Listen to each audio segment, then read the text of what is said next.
வாழ்க பாரதம், வளர்க ஜோதிடக்கலை, ஓங்குக ஜோதிடர்கள் ஒற்றுமை. வாழ்க பாரதம், வளர்க ஜோதிடக்கலை, ஓங்குக ஜோதிடர்கள் ஒற்றுமை.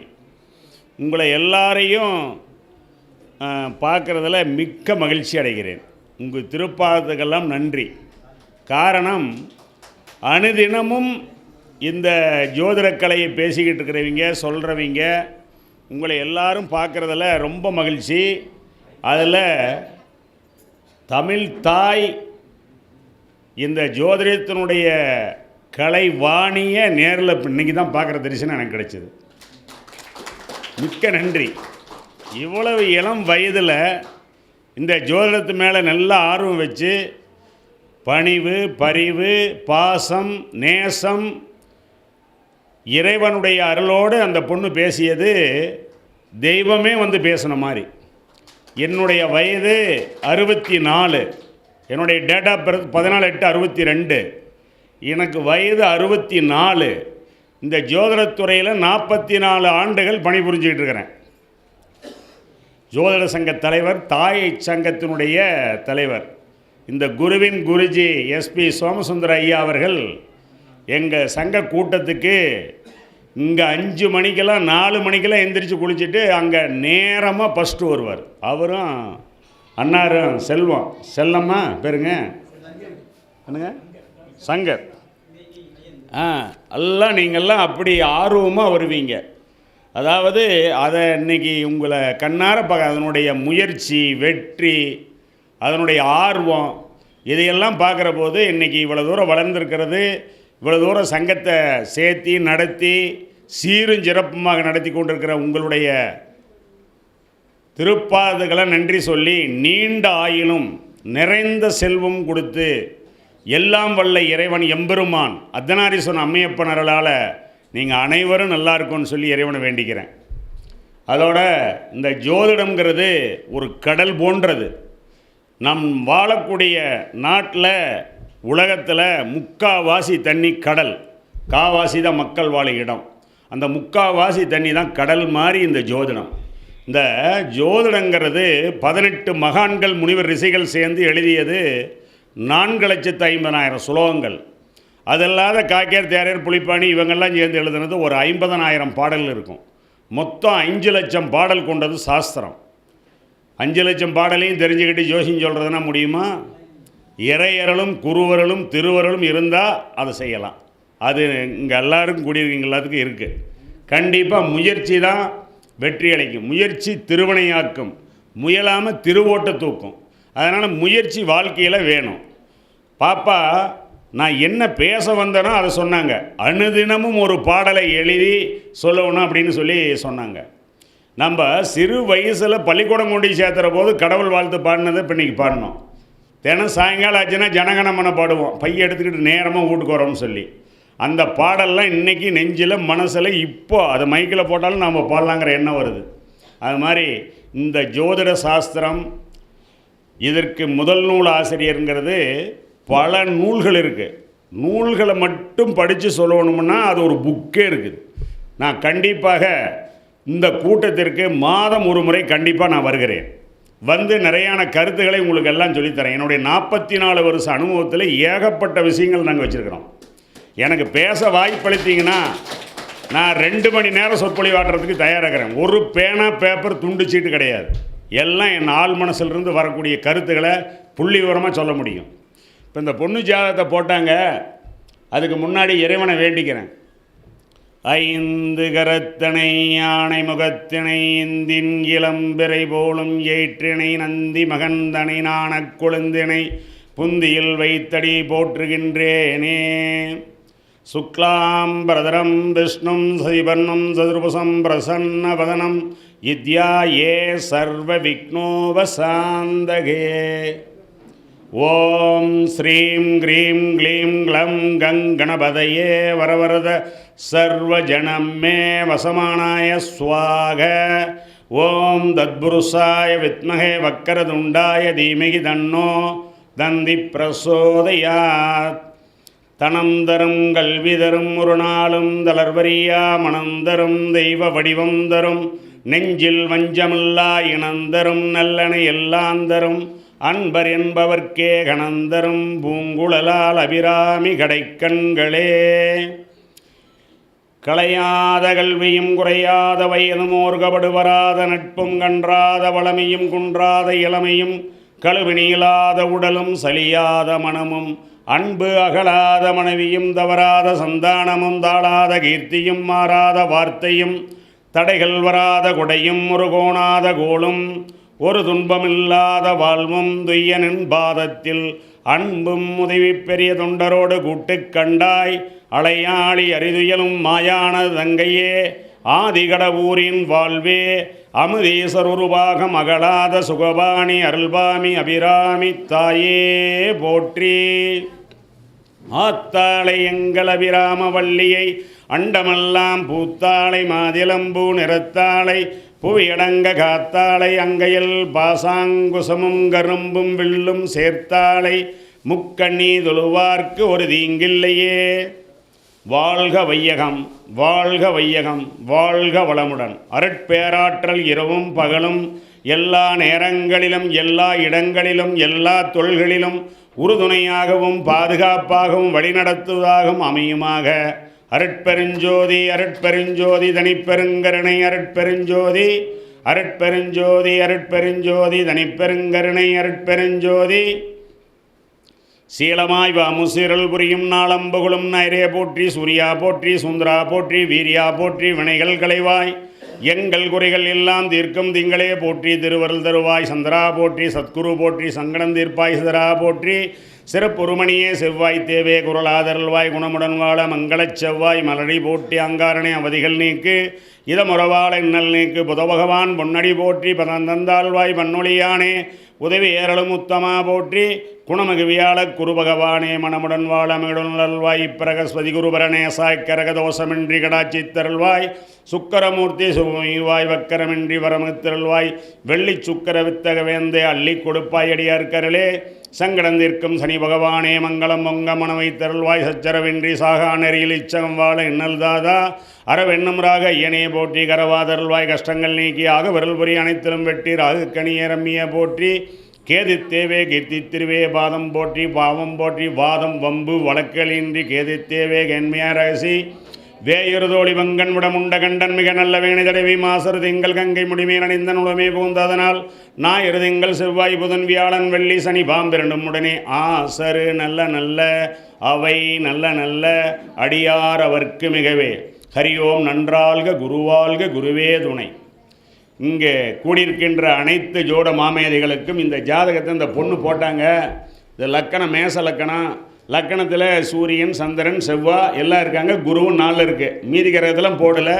எந்த ஜாதகம் போட்டாலும் ஜாதகம் முழுமையாக போடுங்க போடல. அதுவும் இல்லாமல் அம்சத்தை போட்டுருங்க. ஏன்னா அம்சம்தான் மிக முக்கியமானது. அவங்க பிறந்த அம்சமப்பா அப்படிங்கிறமில்ல நம்ம. அதனால் நவாம்சம் மிக முக்கியமானது. ஒரு ஜாதகத்தை கையில் வாங்கினோன்னே உள்ளே எந்த நிமிஷம் உள்ளே நுழையிறாங்க, அப்போ என்ன ஓரம் ஓடுது, கௌரியில் என்ன நடக்குது, முக்கோண வேலையில் என்ன வருது, லக்கணம் என்ன, அம்சா லக்கணம் அந்த நிமிஷத்துக்கு என்ன ஓடுதுன்னு அதை கணிச்சோம்னா இன்ன கேள்விக்கு இன்ன டைமுக்கு தான் வர்றாங்கன்னு நம்ம சொல்ல முடியும். ஒரு ஜாதகத்தினுடைய அடிப்படையில் முதல் லக்கணம் லக்கணாதிபதி கிடக்கூடாது. நன்னும் லக்கணாதென்னை நாடிய சுவர்கள் பார்க்க விண்ணுலகோர் வியப்ப வெற்றியும் புகழும் கொண்டு எதிர்த்தவர் தமை அடக்கி மண்ணுலகத்தில் நன்மை வர வாழ்வான். நல்ல குபேரனை போல் சந்ததியும் பெற்று வாழ்வான். அப்போ லக்கணாதிபதிங்கிறது இந்த கட்டடத்தினுடைய அஸ்திவாரம். அஸ்திவாரம் ஸ்ட்ராங்காக பலமாக போட்டோம்னா பல கட்டடங்கள் மாடி வரைக்கும் கட்டலாம். எந்த ஒரு விண்ணா எந்த பிரச்சனையும் வராது அந்த கட்டடத்துக்கு. அப்படிங்கிறது தான் லக்கணாதிபதியினுடைய வலுவு. அப்போ லக்கணாதிபதிங்கிற கிரகம் முதல்ல ஒரு மனிதனுக்கு வலுக்கணும். அது காலப்புருஷ லக்கணமே மேசமாக வந்து லக்கணாதிபதி செவ்வாயே ஆட்சி பெற்றுட்டா ஒரு ஜாதகத்துக்கு 9 கிரகங்களையே படைக்கெல்லாம் முப்படைக்கும் தளபதி செவ்வாய். 10 குடைவன ஒரு ஜாதகத்தில் செவ்வாய் சம்மந்தப்பட்டால் அது படைக்கு தளபதி மாதிரி. இந்த பொண்ணுக்கு அதாவது லக்கணம் மேச லக்கணம், லக்கணாதிபதி செவ்வாயே ஆட்சி, 5 குடைய சூரியனும் சித்திரை மாதம் பிறந்து உச்சம். அது வந்து முதல்லையே தேதிக்குள்ளேயே பிறந்ததுனால அந்த அசுபனி 1 மேசம் நவாம்சத்துலேயும் வர்க்கோத்தம் அடைஞ்சிருக்குது. சூரியன் ராசியிலேயே உச்சம், அம்சத்திலேயே உச்சம். அப்போ குரு வந்து ஒரு ஜாதகத்துக்கு கேந்திராதிபதிகளும் கோணாதிபதிகளும் பரிவர்த்தனை அடைஞ்சாலும் கேந்திராதிபதிகள் கோணம் ஏறுறது, கோணாதிபதிகள் கேந்திரம் ஏறுறதெல்லாம் சிறப்பு. அப்போ பாக்கியாதிபதிங்கிற குரு இந்த ஜாதகத்துக்கு கேந்திரத்தில் உச்சமடைஞ்சிருக்கார். பஞ்சமாதிபதிங்கிற சூரியன் இந்த லக்கணத்துக்கு உச்சமடைஞ்சிருக்கார். அப்போது லக்கணாதிபதிங்கிற செவ்வாய், உலகத்தை ஆளும் கிரகம் அப்படின்னா 3 தான். அது சூரியன், செவ்வாய், குரு. அதனால் இந்த பொண்ணு இந்த இளம் வயதிலே படிக்கிறதுனால நாளைக்கு டாக்டரேட் வரைக்கும் படித்து இந்த ஜோதிடத்துறையில் உலக புகழ் பெற அளவுக்கு இந்த பொண்ணு வரும். அந்த அளவுக்கு எதிர்காலம் கலைவாணி நாக்கில் நடனமாடுவாள். அந்த அளவுக்கு இருக்குது. அந்த அளவுக்கு நீங்கள் நல்லா கஷ்டப்பட்டு படித்தீங்கன்னா சூப்பர் எதிர்காலம் இருக்குது. உங்கள்கிட்ட நல்ல பணிவு இருக்குது, குருவை மதிக்கக்கூடிய ஒரு பண்பு இருக்குது. அதுக்கடுத்தது ஒரு லக்கணாதிபதி சுபக்கிரகமாக இருந்து சுபர் மனை ஏறி சுபர் பார்த்துட்டா நன்னும் லக்னாதி நாடியே சுவர்கள் பார்க்க விண்ணலகோர் வியப்ப வெற்றியும் புகழங்கொண்டு எதிர்த்தவர் தமையடக்கி மண்ணுலகத்தில் நன்மை பெற வாழ்வான். நல்லா சிறப்பாக பிழைப்பாங்கன்னு அர்த்தம். இப்போ ஒரு ஆள் நடந்தே போய்கிட்டு இருக்குது, ஒரு ஆள் வந்து சைக்கிளில் மட்டும் போகுது, இன்னொரு ஆள் டூ வீலரில் போகிறாரு, இன்னொரு ஆள் காரில் போகிறாரு, இன்னொரு ஆளுக்கு ஒரு 500 பஸ் ஓடுது, இன்னொருத்தருக்கு 1000 லாரி கூட இருக்கிறதுல என்ன காரணம்? எப்படி கிரகம் இருந்தால் அவங்கெல்லாம் அந்த மாதிரி நிலைக்கு வருவார்கள்? 9ஆம் அதிபதியும் குருவும் சுக்கிரனும் கேந்திர திரிகோணத்தில் இருந்தால் அநேக வாகனத்துக்கு அதிபதியாகி பிரபல மண்டலாதிபதி என உரைக்கலாமே அப்படின்னு சொல்லி போட்டிருக்கான். அப்போது 9ஆம் அதிபதியும் குருவும் சுக்கிரனும் கேந்திர திரிகோணத்தில் இருந்தால் அவங்களுக்கு அநேக வாகனத்துக்கு அதிபதியாகி படையக்கூடிய வாய்ப்புகள் ஏற்படும். இது உண்மை, நாங்கள் பார்த்துருக்கோம்.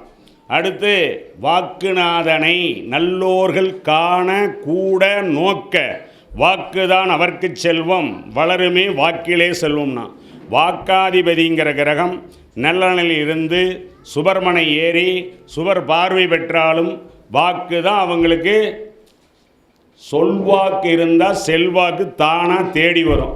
மஞ்சள் பையில் பணத்தை போட்டுக்கிட்டு நேராக காரில் எடுத்துக்கிட்டு சல்லுன்னு ஜோதிட ஆஃபீஸ்க்கு வந்துடுவாங்க. அந்த அளவுக்கு வாக்காதிபதி நல்லா இருக்கணும். அப்புறம் ஜாதகத்துக்கு ஒரு ஜாதகத்தை கையில் வாங்கினோன்னே இந்த ஜாதகர் ஏழையா பணக்காரன்னா எப்படி சொல்கிறது அப்படிங்கிறதுக்கெல்லாம் நிறையான ரூல்ஸ் இருக்குது எங்கள் அனுபவத்தில்.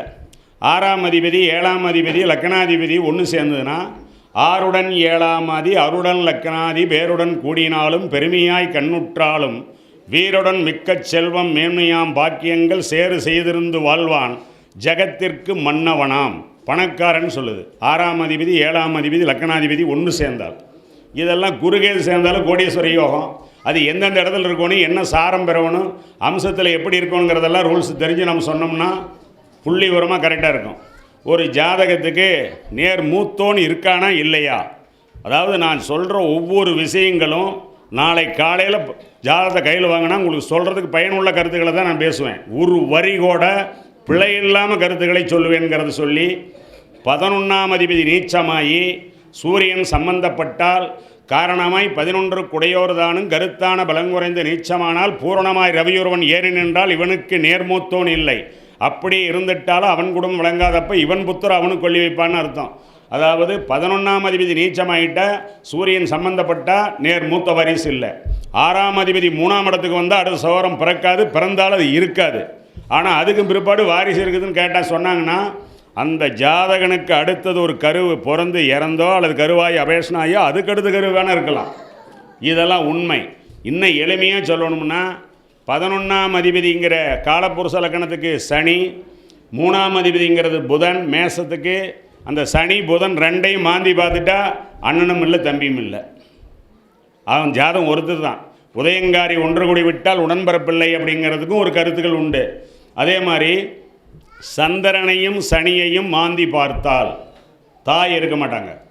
அப்படி மீறி இருக்கிறாங்கன்னா ஆயுளுக்கு அதிபதி, ஆண் வாரிசுக்கு அதிபதி, தொழிலுக்கு அதிபதி, 3 டிபார்ட்மெண்ட், அதாவது எம்பி பதவி மாதிரி சனீஸ்வர பகவானுக்கு கொடுத்துருக்காங்க.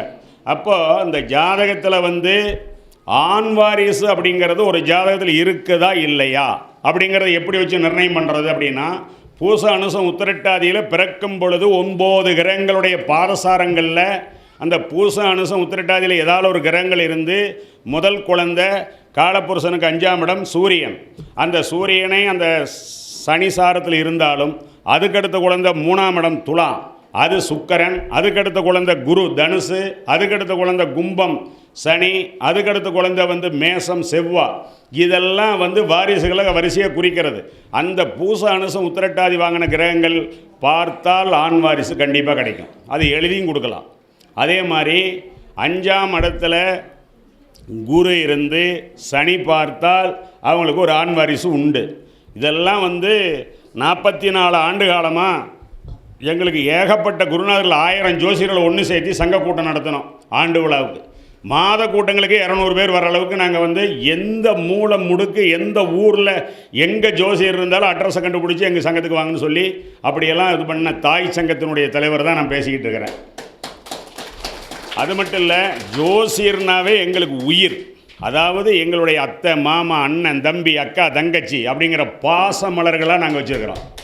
காரணம் என்னென்னா அந்த அளவுக்கு இந்த ஜோதிடத்துறையில் ஒரு உத்வேகம், ஆர்வம், அவ்வளோ அரவணைப்பு, சந்தோஷம் எல்லாமே உண்டு. இது மட்டும் இல்லை, சந்திரனையும் குருவையும் மாந்தி பார்த்தால் அப்பா இருக்க மாட்டாங்க. குருவை மாந்தி பார்த்தால் அப்பம் பேரில் சொத்து இருக்காது. சொத்து இருந்தால் வரையும் தோடு முக்தி திருவாணி மோதிரம் ஜெயினு ஏதாவது ஒன்று காணாமல் போயிருக்கணும், இல்லைன்னா விற்றுருக்கணும், இல்லைன்னா பேங்கில் கொண்டு அடமானம் வச்சுருக்கணும். ஆமான்னு தான் சொல்லுவாங்க, மறுவார்த்தை பேச மாட்டாங்க. அப்படி மீறி இருக்குது அப்பா அப்படின்னா முதல்ல சொன்ன மாதிரி பூச அனுசம் உத்திரட்டாதியிலையோ புனர்பூச விசாகம் பூரட்டாதியிலையோ குரு நட்சத்திரமோ சனி நட்சத்திரத்தில் வாங்கின கிரகங்கள் பார்வை பெற்றால் அவங்க தப்பிப்பாங்க. சந்திரனையும் குருவையும் மாந்தி பார்த்தால் அப்பா இல்லை.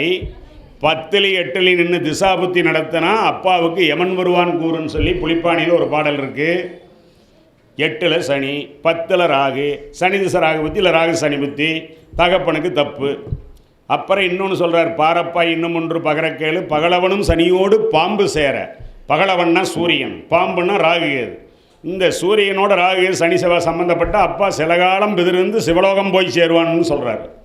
இதெல்லாம் ஒரு ஜாத கையில் எடுத்தனி நம்ம சொல்ல வேண்டிய முக்கியமான கருத்துக்களுக்கெல்லாம் தெளிவான விளக்கங்களை தான் புள்ளிவரமாக சொல்கிறேன். மேற்படி ஒரு ஜாதகத்தில் நாம் பார்க்கின்ற பொழுது ஆயில் எவ்வளோங்க அப்படின்னு கேட்டால் தேகஸ்புடம் பிராணஸ்புடம் மிருத்திஸ்புடம்லாம் போட்டு ஆயுர்தாயம் நிர்ணயம் பண்ணுறதுன்னா கணிதத்துக்கு போனால் ஜோதிடம் வராது, ஜோதிடத்துக்கு வந்தால் கணிதம் வராது. அதனால் கணிதம் தெரிஞ்சுக்கணும். அதுக்கெல்லாம் கணினி வந்துருச்சு இன்றைக்கி. ஆனால் நாம் என்ன பண்ணணும், ஜோதிடத்தினுடைய கருத்துக்களை ஆழமாக துல்லியமாக தெரிஞ்சுக்கிறதுக்கு உண்டான வழிமுறைகளை நாம் பார்க்கலாம். அப்போது இதிலிருந்து என்ன விளக்கம்னா, ஒரு ஜாதகத்துக்கு ஆயுள் பலம் பார்க்குற போது எப்படி எழுதுகிறாங்கன்னா, நீளனும் உச்சமாக நிலவதும் ஆட்சியாக எம்பரி யோகங்கண்டீர் இவனுக்கோ வயது 100. நீளன்னா சனி, நிலவுன்னா சந்திரன். சந்திரன் ஆட்சி பெற்று சனி உச்சமான 100 வயசு. இது ஜாதக அலங்காரத்தில் இந்த பாடல் இருக்குது. அப்புறம் சூரியனுக்கு 5 9 மதி இருந்தால் 78 வருஷம் ஆயுள். சூரியனுக்கு பின்னால் சனி இருந்தால் 80 வருஷம் ஆயுள். சூரியனுக்கு பின்னால் குருவன் சுக்கரன்னா 88 வருஷம் ஆயுள். இது எல்லாமே நூல் ஆதாரத்தோடு பேசுகிறோம், ஆதார சுருதியோடு. பாரப்பா அதாவது பகலவனுக்கு கலைமதியும் கோணமேற சேரப்பா பலவதத்தால் திரைவீஞ்சேரும் செல்வனுக்கு வேட்டலுண்டு கிரகமுண்டு ஆரப்பா அமுடபயம் இல்லை இல்லை அர்த்தராத்திரி சத்தங்கப்பன் கூரப்பா குமரனுக்கு 78 ஆண்டில் கூற்றுவார்குறியை குறிப்பாய் சொல்ல. 78 வயசு வரைக்கும் ஆயுள் கட்டி சூரியனுக்கு 5 9 மதி இருந்தால். அதே சூரியனுக்கு பின்னால் குரு சுக்கரன்னா 88 வருஷம் ஆயுள். அதே இன்னொரு பாடல் சொல்லுது, வித்து விளையாடுது. அவங்கக்கிட்ட வித்து அப்படியே சரஸ்வதி கட்டாச்சம் முழுசு இருக்கிறதுக்கு காரணம் என்னென்னா, சூரியனுக்கு பின்னால் செவ்வாய் இருந்து குரு பார்த்துட்டா சூரியனும் பின்னால் செவ்வாயும் குரு இருந்துட்டா பானவிற்கு 12 பார்மகனும் மந்திரியும் தானிருக்கில் மண்ணும் விண்ணும் புகழ மானேகேல் நாவலர்கள் போற்ற நாடும் பிரசண்டவத்தை மேவமென சேர வளம்பு. சூரியனுக்கு பின்னால் குரு செவ்வாய்ன்னா அவங்ககிட்ட வித்த விளையாடும். சும்மா அப்படி தேவர்களே போற்ற அளவுக்கு அவங்கக்கிட்ட வித்த அந்த அளவுக்கு இருக்குங்கிறது கருத்து. அப்புறம் இன்னொரு பாடல் என்ன சொல்லுதுன்னா, குருவோ சுக்கரனோ அட்டமாதிபதியாகி 1 4 10 கேந்திரத்தில் இருந்தால் அட்டம லக்கணத்தான் ஆயினும் வியாழன் வெள்ளி திட்டமாய் கேந்திரத்தில் இருந்திட அவர்க்கு 100 சட்டன வயதுண்டாம் மிகுதனம் வித்தை உண்டாம் பொட்டன அரசனாவன் பூமியோர் அறியத்தானே. குருவோ சுக்கரனோ அஷ்டமாதிபதியே எந்தெந்த லக்கணங்களுக்கு வரும்? ரிஷப லக்கணத்துக்கு குரு அட்டமாதிபதி, துலா லக்கணத்துக்கு சுக்கரன் அட்டமாதிபதி, சிம்ம லக்கணத்துக்கு குரு அட்டமாதிபதி, மீன லக்கணத்துக்கு சுக்கரன் அட்டமாதிபதி. இந்த 4 லக்கணங்களுக்கு குரு சுக்கரன் அட்டமாதிபதியாக வந்து 1-4-10 இருந்தால் 100 வயது. இந்த மாதிரி அநேக கோடி விஷயங்களை ஜோட சாஸ்திரம் எழுதியிருக்காங்க. பாப்பா ஒரு பாட்டு பாடினாங்க, அதாவது 11ஆம் இடத்துல செவ்வாய் இருந்தால் மச்சன் இருக்கக்கூடாது. மண்மகன் ஆதாயந்தங்க பண்ணுவான் கல்யாணம்தான் மைத்துணன் இல்லாத வீட்டில் அவன் மனைவி சொத்து உடையவன், மாமனார் மாமியார் சொத்து உடையவன் அர்த்தம். அதாவது 11 செவ்வாய் இருக்கிறவங்களுக்கு மச்சன் இருக்கிற வீட்டில் கல்யாணம் பண்ணக்கூடாது. அதே மாதிரி நூல்களில் நாம் பொருத்தம் பார்க்கின்ற பொழுது நட்சத்திர ரீதியில் சொல்லக்கூடிய பொருத்தங்கள், கிரகவாரியாக பார்க்கக்கூடிய பொருத்தங்கள், திசாபுத்தி ரீதியாக பார்க்க வேண்டிய பொருத்தங்கள், இதையெல்லாம் ஆழ்ந்து அனுபவித்து அதாவது நல்ல தெளிவான முறையில் மக்களுக்கு சொல்லணும். ஒரு ஜாதகத்துக்கு நாடி நூலில் கொடுத்துருக்கிறது குரு, அந்த ஜாதகர் சுக்கரன் மனைவி. அந்த குருவுக்கு சுக்கரன் 6லேயோ 8லேயும் நின்னால் திருமண வாழ்க்கை சிறப்பில்லை. அது வக்கரமாயிருந்தால் நிவர்த்தி ஆயிரும், ரிவேர்ஸ் போகிறாங்கல்ல. அதே மாதிரி செவ்வாய்க்கு நாடி நூலில் சுக்கரனுங்கிறது பொண்ணு, செவ்வாய்ங்கிறது கணவன். அந்த சுக்கரனுக்கு செவ்வாய் 4 வீட்லேயோ 4வது வீட்லேயோ அல்லது 6வது வீட்லேயோ அல்லது 8வது வீட்லேயோ இருந்தால் அதுவும் திருமண வாழ்க்கை சிறப்பில்லை. இதுக்கு மீதி எல்லா வீட்லேயும் இருக்கிறதுக்கெல்லாம் சிறப்பு உண்டு. சுக்கரன்கிறது பெண் ஜாதகத்தில் அந்த பொண்ணு, செவ்வாய்ங்கிறது அது கணவன். சுக்கரன் நிவந்தொன்னி செவ்வாய் தொட்டா கணவனே கண்கண்ட தெய்வமாக, ராமர் சேதியாக, வள்ளுவன் வாசியாக, அவ்வளோ ஒத்துமையோடு கடைசி வரைக்கும் இருப்பாங்க. இந்த சுக்கரனுக்கும் செவ்வாய்க்கும் நடுவாண்ட கேது இருந்துட்டா அது டைவிஸ், அந்த வாழ்க்கை. இதெல்லாம் அணுவ ரீதியில் பொருத்தம் பார்க்குற போது தெளிவாக பார்க்க வேண்டிய முக்கியமான சமாச்சாரங்கள். திசாபுத்திக்கு என்ன சொல்கிறான்? காணப்பா குருபதி நிலைமை பாரு, கணமுள்ள ராசி நின்ற நிலையப்பாரு, லக்கணேச நிலையப்பாரு, திசபுத்தி பார்த்து உன் மனதை திடப்படுத்தி உத்தமனே ஊழ்வனையும் எடுத்து செப்புங்கிறார். அப்போது குரு ஒரு ஜாதகத்தை கையில் வாங்கினோன்னே குரு கெடாமல் இருக்குதா நல்லா இருக்குதாங்கிறத பார்க்குற போது அதுக்கு என்ன சொல்கிறான்? குரு 6, 8, 12 மறையக்கூடாது. சில லக்கணங்களுக்கு மறையலாம், ஏன்னா மிதுன லக்கணத்துலாம் குரு பாதகாதிபதியாக வர்றதுனால அது மறையலாம். அது மாதிரி கன்னியா லக்கணத்துக்கு மறையலாம். அந்த மாதிரி சில கணக்குகள் உண்டு. அதாவது இந்த குரு ஒரு ஜாதகத்துக்கு ராசி லக்கணத்துக்கு மறையாமல் இருந்தால் அந்த ஜாதகம் நல்ல ஜாதகம். இப்போ இந்த பொண்ணு ஜாதகம் போட்டோன்னே குரு கடகத்தில் இருக்குது. இதுக்கு என்ன எழுதுகிறாரு? ஜோட பிரம்மாண்ட சேகரம் அப்படிங்கிற நூலில் சரம் சிரம் உபயம், இந்த சரம் சிரம் உபயங்கிறதுல என்னென்ன கிரகங்கள் இருந்தால் என்னென்ன பலன்கள் அப்படிங்கிறது நூல் ஆதாரத்தோடு இருக்குது. பொன்னவன் சரத்திலேரில் புகழுடன் அரசர்பாலில் துன்மதி ஏதுமில்லா தூய்மையான தொழில் செஞ்சு பிழைப்பாங்களாம். அதாவது சன்மார்க்க சேர்க்கையோடு ஒருத்தன் ஏமாத்தியே தான் பிழைப்பான், ஒருத்தன் திருடி தான் பிழைப்பான், ஒருத்தன் கொள்ளையடிச்சு தான் பிழைப்பான், ஒருத்தன் கொலைகாரனாகவும் இருப்பான். ஆனால் ஒருத்தன் நேர்மையாக நியாயமாக தர்மமாக ஒழுக்கமாக நீதி நெறி தவறாமல் வாழ்கிறவங்களுக்கு சரராசியில் குரு இருக்கும். சிரராசியில் குரு இருக்கிறவன் பிறந்த ஊரில் விட்டு என்றைக்கு வெளியூர் போகிறானோ அன்றைக்கி செல்வாக்கு அடைவான். உபயத்தில் குரு இருக்கிறவன் சொந்த ஊரில் கொஞ்ச நாளைக்கு இருப்பான், வெளியூரில் கொஞ்ச நாளைக்கு இருப்பான், மறுக்க சொந்த ஊருக்கு வருவான். இதெல்லாம் அனுபவ ரீதியில் கண்ட உண்மைகள். இதெல்லாம் ஆணித்தரமான கருத்துக்களை உங்கள்கிட்ட சொல்கிறோம். அது மட்டும் இல்லை, ஒரு ஜாதகத்தில் காலப்புருஷ லக்கணத்துக்கு மேசத்துக்கு 10ஆம் இடம் சனி, சனிக்கு செவ்வாய் தான் லக்கணாதிபதி மேச லக்கணத்துக்கு. அப்படின்னா சனியும் செவ்வாயும் சேர்ந்து 1, 4, 7, 10 கேந்திரத்திலேயோ அல்லது 1, 5, 9 திரிகோணத்திலேயோ இருந்தால் அதுக்கு சுகர் நாடி பாகம் 1, 2, 3 இருக்குது. சுகர் நாடின்னு புக்கு அதில் கொடுத்துருக்கான். அழலவன் மைந்தன் கூடி அமர்ந்திட கேந்திர கோணம் தலைவரும் சுவர்கள் நோக்கி தரைமகன் வலுத்து நின்றாள். அதாவது அழலவன்னா சூரியன், சூரியனுடைய மகன் யார்? சனி பகவான். அழலவன் மைந்தன் கூடி அமர்ந்திட கேந்திர கோணம் தலைவரும் சுவர்கள் நோக்கி தரை மகன். இந்த தரைக்கு இந்த பூமிக்கு அதிபதி யார் அப்படின்னா செவ்வாய். அந்த பாடலை சொல்லி விளக்கம் சொன்னால் 1 மணி நேரம் விளக்கம் கொடுக்கலாம். அழலவன் மைந்தன் கூடி அமர்ந்திட கேந்திர கோணம் தலைவரும் சுவர்கள் நோக்கி தரைமகன் வலுத்து நின்றால் மலையென செல்வம் ஓங்கி மன்னவன் போல் வாழ்வான். குலையுள அரசே இன்னும் கூறுவேன் பலன்கள் எல்லாம் என்னாலே ஈந்தடு நட்பலனை எல்லாம் இயம்புகிறேன் கதிர்மகனே இப்போதே கேள் பொன்னாலும் மணியாலும் புண்கழிவேன் புத்திதனை துளைக்கிடுவேன் புனிதனாக எண்ணாத காரியங்கள்லாம் செத்தி எடுத்தொரு சென்மத்தை சிறக்கச் செய்து கண்ணார காட்சியெல்லாம் காணச் செய்து கங்கை முதல் தீர்த்தங்கள் ஆட்டுவேனே. அந்த பாடல் இல்லாத விஷயமே இல்லை. அண்ணனடை இவள் மாது அழகில் மிக்கால் அம்பளி போல் ஜொலிக்கின்ற வதனமுள்ளால் கண்ணல்தனை பழிக்கின்ற மொழியாளையா கந்துகம்போல் நிமிர்ந்துரண்ட கணஸ்தனங்கள் மின்னலை போல் உடையாய் மீனின் கண்ணால் மேதிரியில் வெகுதர்மம் சிந்தையுள்ளால் அன்னவளே முதல் ஜாதியான மாது அம்மாதை வந்தனக்கு அமரச் செய்வேன். சிங்கக்குட்டி மாதிரி குழந்தைகள் கிடைக்கும், அப்படியே மகாராணி மாதிரி மகாலட்சுமி மாதிரி மனைவி வருவா, அப்படியெல்லாம் சொல்கிறான். வித்தையில் விளையாடும், வியாபாரம் செழிக்கும், நல்ல செல்வாக்காக பிழைப்பாங்கன்னு இருக்குது. இதுக்கு இன்னொரு காரணங்களும் சொல்லலாம். 10 குடைவன செவ்வாய் சம்பந்தப்பட்ட படைக்கு தலைவன் 10ல் சனி சேனிக்க பராக்கிரம் உத்தியோகத்தை சுத்தமாக செய்து கொண்டு ஜுகுஜீவியாய் வாழ்ந்து நித்தியானந்தமாய் நலந்தனில் மனைவி மக்கள் மைந்தரோடு நல்ல நிலையில் பிழைப்பாங்கன்னு அர்த்தம். சனி செவ்வாய் சேர்ந்து 10ல் இருந்தால். ராசிக்கு 10ல் நின்னால் சனி இருந்தால் தரித்திரம், லக்கணத்துக்கு 10ல் சனி நின்னால் ராஜயோகம். இப்படியெல்லாம் ஒவ்வொரு கருத்துக்களும் ஜாதக ரீதியில் நிறையான அநேக கோடி விஷயங்கள் இருக்குது. தொகுத்து நிறையான விஷயங்களை சொல்லித்தரலாம். இது மட்டும் இல்லை, இப்போது நான் கொஞ்சம் நேரத்துக்கு முன்னாடி சொன்னேன், குரு யார் ஜாதியால் மாந்தியினுடைய தொடர்பு. மாந்திக்கு எப்படி சூரியனுடைய மகன் சனி, சனியினுடைய குழந்தை தான் மாந்தி. இப்போ யமகண்டன் சொல்கிறா, அது குருவனுடைய குழந்தை தான்.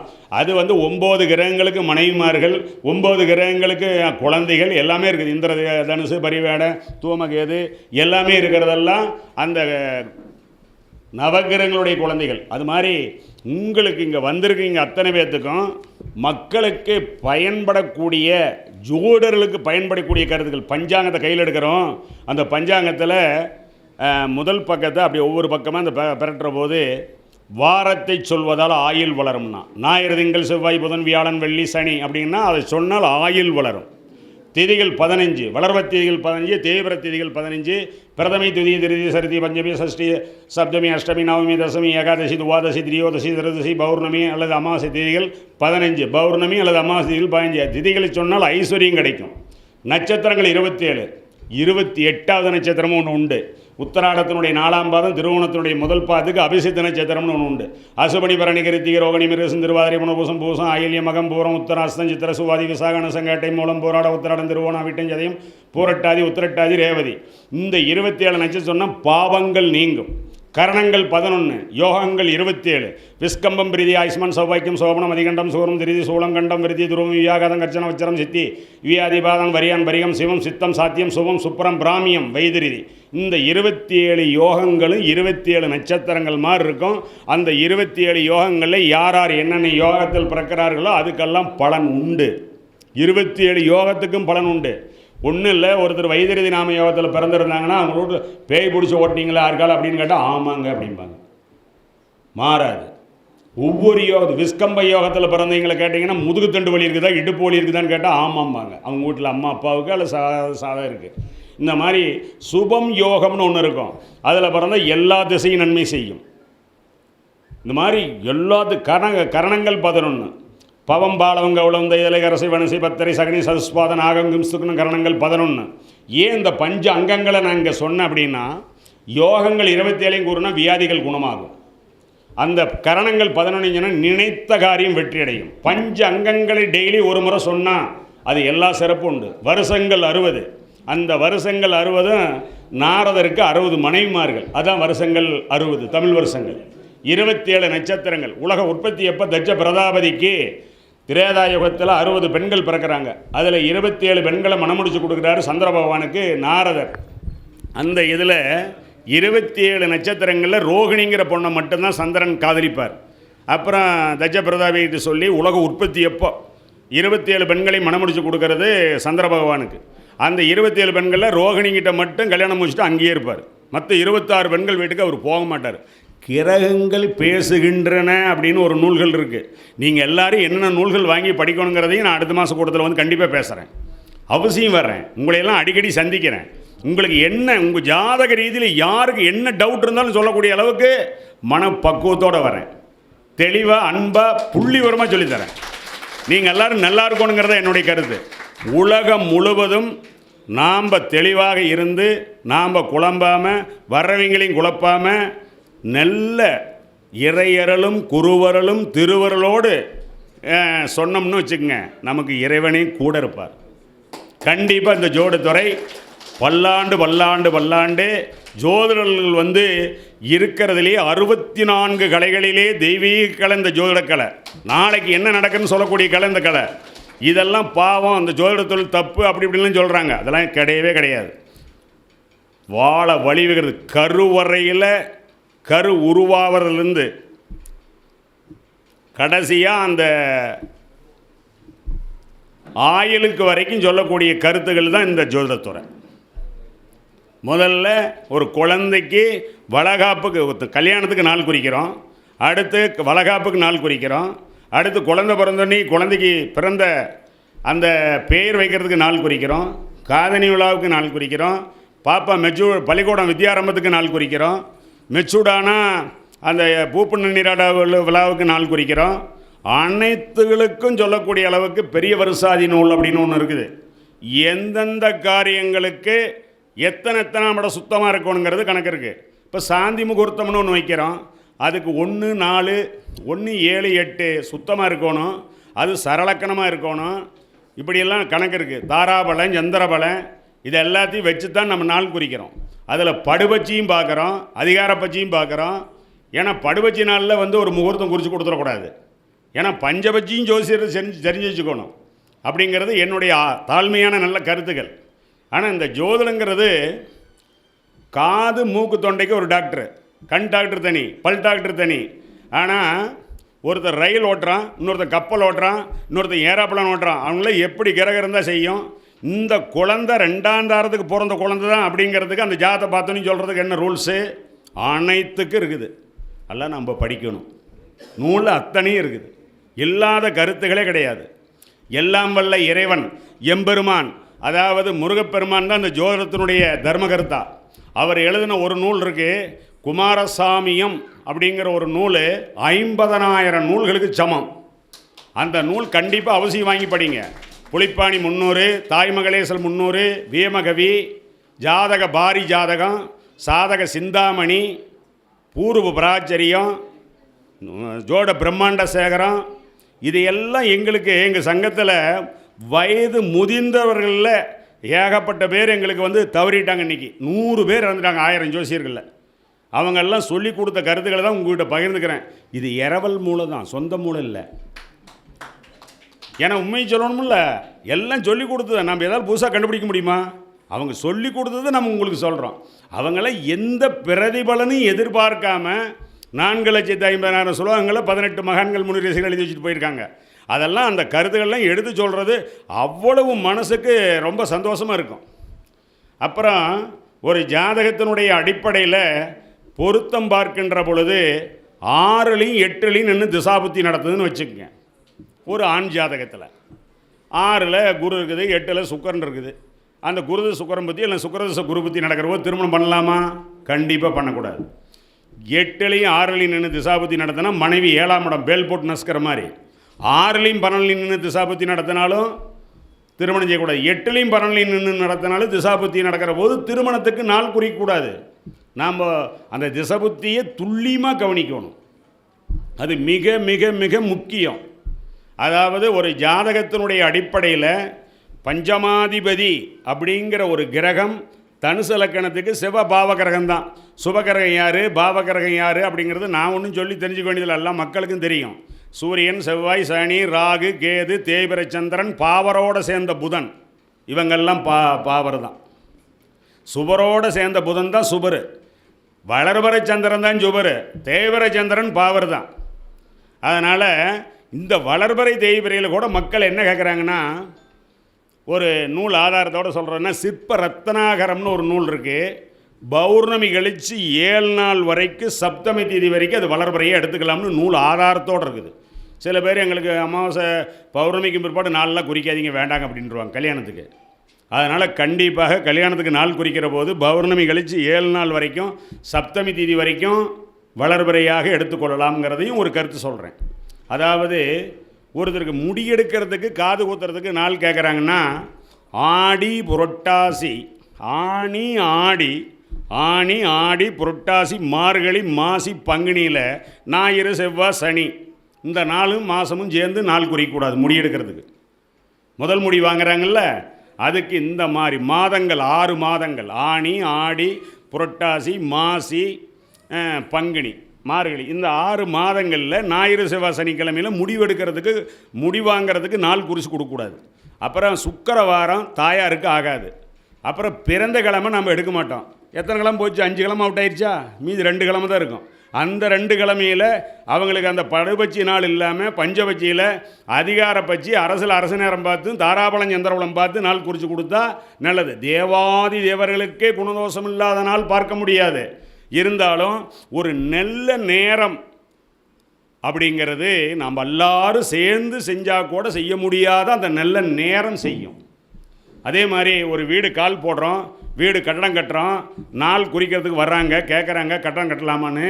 இந்த பூமி மனை கட்டடத்தை தரக்கூடிய கிரகம் யார்?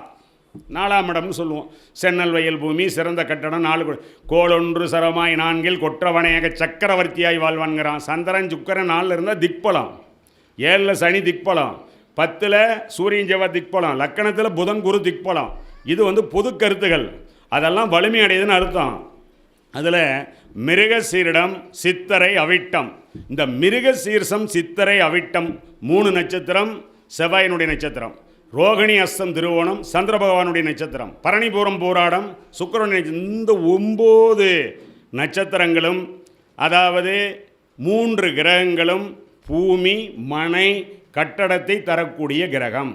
இது எல்லாம் யார் ஜாதகத்தில் பிறக்கும் பொழுது பரணிபூரம் போராட்டத்திலேயோ மிருகசீர்ஷம் சித்திரா வீட்டத்திலேயோ ரோகிணி அஸ்தம் திருவோணத்தில் இருந்தால் அவங்களுக்கு சொந்த வீடு சொந்த இடம் கட்டடம் அமையும்.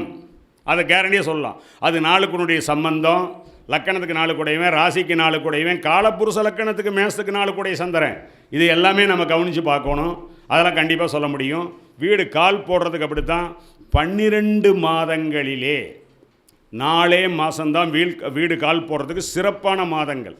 வைகாசி கார்த்திகை முதல் ரேங்க், ஆவணி 2வது ரேங்க், மாசி 3வது ரேங்க். மீதி 8 மாதம் வீடு கால் போடக்கூடாது. அதுலேயும் இந்த ராகு கேதுகள் இருக்கிற வீட்டை, வைகாசினா ரிஷபத்தில் ராகு, கார்த்திகைனா விருச்சிகத்தில் கேது, ஆவணினா சிம்மத்தில் ராகு, கும்பம்னா மாசி மாதத்தில் அந்த கும்பத்தில் ராகு, அந்த மாதிரி இருக்கிற கிரகங்கள் இருக்கிறவங்களுக்கு அந்த மாதத்தில் தரக்கூடாது. வீடு கால் போடவோ கிரகப்பிரவேசம் பண்ணவோ கொடுக்கக்கூடாது. பொல்லாத ராசி மாதம் பொருந்தாத நாட்கள் வாரம் சொல்லாத வெள்ளிப்பாடு தியாஜ்யம் ராகு காலம் வாசுமே எழுந்திருக்கும் போது வல்லாண்மை உடையோராகில் மனைக்கோள் கேடே என்றார்னா. அதனால் வாஸ்துல நாள் குறித்து கொடுத்தா கூட அதில் அந்த தாராபலம் சந்திரபலம் அந்த நட்சத்திரம் அந்த நேத்திரம் ஜீவன் இதெல்லாம் இருக்குதான்னு இப்போ நேத்திரம்னா 2 கண்ணுள்ள நாள், ஜீவன்னா உயிருள்ள நாள், அதெல்லாம் இருக்குதான்னு பார்த்து கால் போடுறது குறித்து கொடுத்தா ரொம்ப சிறப்பு. அதே மாதிரி லக்கணங்களும் சரலக்கணம் உபயலக்கணம் சிரலக்கணத்தில் மட்டும்தான் கால் போடுறது குறித்து கொடுக்கணும். சிம்மம் ரிஷபம் கும்பம் விருச்சகம் இந்த 4 லக்கணங்கள் கால் போடுறதுக்கு, அதுக்கு 8ஆம் இடமும் 12ஆம் இடமும் சுத்தமாக இருக்க வேண்டும். கால் போடும்பொழுது 8 12 சுத்தம். அதே மாதிரி அந்த 8 12ஆம் இடம் சுத்தம். பஞ்சக சுத்தின்னு ஒன்று இருக்குது. கிழமை திதி நட்சத்திரம் அன்னைக்கு லக்கண துருவம் கூட்டி பஞ்சாங்கத்தில் பின்னாடி போட்டிருப்பாங்க, அதில் இருக்குது. அதில் அந்த பஞ்சக சுற்றி பார்த்து அதில் 3 5 7 வர்ற மாதிரி கணக்கு பண்ணி அதில் குறிச்சுக்கணும். அதுக்கெல்லாம் வேறு மாதிரி வந்தால் அதுக்கு வேறு பரிகாரங்கள் அதிலே கொடுத்துருக்குது, பஞ்சாங்கத்திலே கொடுத்துருக்கு. அதெல்லாம் கரெக்ட் பண்ணி கொடுக்கணும். அது மட்டும் இல்லை, அதாவது ஜாதகத்தில் நாம் சொல்லக்கூடிய அநேக கோடி விஷயங்களில் பொருத்தம் பார்க்கின்ற பொழுது இப்போ நான் ஒரு கருத்து சொன்னேன். அதாவது 6ஆம் இடம் 8ஆம் இடத்துல நின்று திசாபுத்தி நடத்துகிற போது திருமணம் பண்ணாதீங்க கொடுக்காதீங்க அப்படின்னு. 2 பேர்த்துக்கும் ஒரே திசை ஒரே புத்தி நடந்தால் அது திசா புத்தி சந்திப்புங்கிறாங்க. ஒருத்தருக்கு ஒரு திசையினுடைய பண்ணிருங்க, ஒரு திசையினுடைய ஆரம்பம், ஒருத்தருக்கு ஒரு திசையினுடைய முடிவு, அது திசாபுத்தி சந்திக்குங்கிறாங்க. 2 பேர்த்துக்கு ஒரே திசை ஒரே புத்தி நடந்தால் அதுக்கு பேர் திசாபுத்தி சந்திப்புங்கிறாங்க. எனக்கு தெரிய திசாபுத்தி சந்திப்பினால் இது வரைக்கும் எந்த கெடுதல் நடந்ததாக சரித்திரம் இல்லை. அதுக்கு என்ன காரணம்னா, மாப்பிள்ளைக்கு சனி திசை நடக்குது, பிள்ளைக்கு செவ்வாய் திசை நடக்குது. சனிக்கு செவ்வாய் பார்க்க செவ்வாய்க்கு சனி பார்க்க தானே, அந்த மாதிரி திசை இணைக்கக்கூடாது. அதை மெயினாக கவனிக்கணும். திசாபுத்திகளை வந்து கவனிக்கிற போது அதெல்லாம் நல்லா கவனித்து செய்யணும். ஒருத்தருக்கு சூரியன் திசை நடக்குது, ஒருத்தருக்கு சனி திசை நடக்குதுன்னா சூரியன் திசை சனி திசை 2 பகை தானே, சூரியன் சனி பகை, சனிக்கு சூரிய பகை தானே. அதையெல்லாம் கவனித்து பார்த்து நம்ம சொல்லணும். இதையெல்லாம் கவனித்து சொன்னோம்னா இன்னும் நல்ல விளக்கங்கள்லாம் நிறைய சொல்லலாம். நீங்கள் ஏகப்பட்ட பேர் நிறையான கருத்துக்களை பேச வந்திருக்கீங்க. எனக்கு பேசுகிறதுக்கு வாய்ப்பு கொடுத்தா நான் கொஞ்சம் நேரம் பேசுகிறேன். ஏன்னா நீங்கள்லாம் பின்னாடி இருக்கிறீங்கள்லாம் இன்றைக்கி ஐயாவுக்கு பிறந்தநாள் வாழ்த்துக்கள். அதாவது மண்ணில் நல்ல வண்ணம் வாழலாம் வைகளும், அதாவது அண்ணன் வந்து எல்லா 16 செல்வங்களும் பெற்று நீடூழி வாழ அவர் வந்து அவர் குடும்பம், அவர் வாரிசு, இந்த ஜோதிட குடும்பங்கள் அனைவரும் நல்லா இருக்கும்னு சொல்லி எம்பெருமான் அர்த்தநாரீஸ்வரி அம்மா அப்பனை வாழ்த்துகிறேன். அதாவது என்னால் லேட் ஆகிடக்கூடாது கேக் வெட்டுறதெல்லாம். ஆமாம், அதை வேணால் பார்த்துக்க. எனக்கு டைம் கொடுத்தா பேசுகிறேன். இன்னும் மாதம் கண்டிப்பாக வருகிறேன். அதை பற்றியெல்லாம் கவலை இல்லை. நல்ல கருத்துக்கெல்லாம் நிறைய சொல்லணும், நிறைய தொகுத்து கொண்டாரேன், நிறைய சொல்லித்தரேன். அதாவது என்னுடைய இந்த ஜோதிட ஆன்மீக வழி கடைசி வரைக்கும் நாட்டு மக்களுக்கும் ஜோடர்களுக்கும் நல்ல ஒரு போதனையாக அமைந்து அவங்க நல்வழியில் செல்வதற்கும் நல்ல கருத்துக்களை மக்கள் மத்தியில் சிறப்பாக சொல்வதற்கும் நான் உறுதுணையாக இருப்பேன் என்று கூறி வாழ்த்தி வணங்கி விடைபெறுகிறேன். நன்றி.